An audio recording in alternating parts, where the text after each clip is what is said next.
Ubuxakekile uhola wendlela uN1 noN2 eNtshona Koloni njengoko abantu bebesiya kwindawo ezahlukeneyo ngalempelaveki yePasika.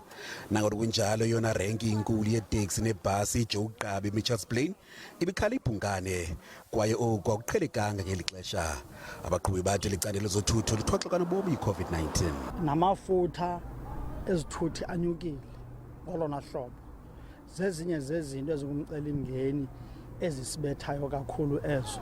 Amagosa ezendlela athi azoqinisekisa ukuba izithuthi zisendleleni zisemgangathweni. So I think at the moment probably one of our biggest things that we do as the City of Cape Town is with traffic the Operation Exodus.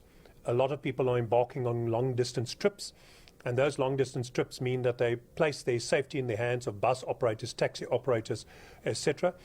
And we must make sure that those vehicles are as roadworthy as possible. Kwiphondo laseFreystata abaqhubi baye babongozwa ukuba baqhube ngononophelo njengoko iindlela zeliphondo zinemingxuma. Abasemagunyeni bathi bazokwabeka phantsi koliso bukhala abaqhubi abaqhuba ngokunangathalo. The road between Ladybrand and Vicksburg is very bad. It's very dangerous. I'm talking about potholes which are not small, huge. We got 538 traffic officers with the traffic vehicles over 238, and on the same issue we have received the officers from the RTMC.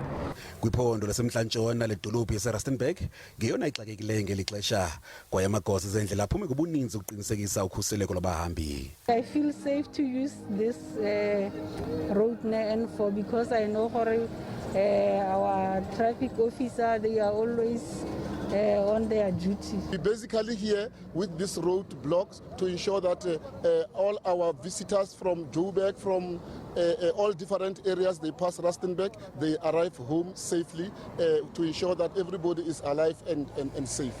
Kwiphondo laseLimpopo iphulo lokuqinisekisa iindlela ezikhusekileyo ngalempelaveki lizineziphumo njengokuba babanjwa abanye abaqhubi abebephula imithetho yezendlela. From where we are, just after Carousel to any other roads, we are going to be mending the roads with cameras. Ukanti kulindeleke ukuba wande umthamo wezithuthi ezindleleni kulo lonke eli.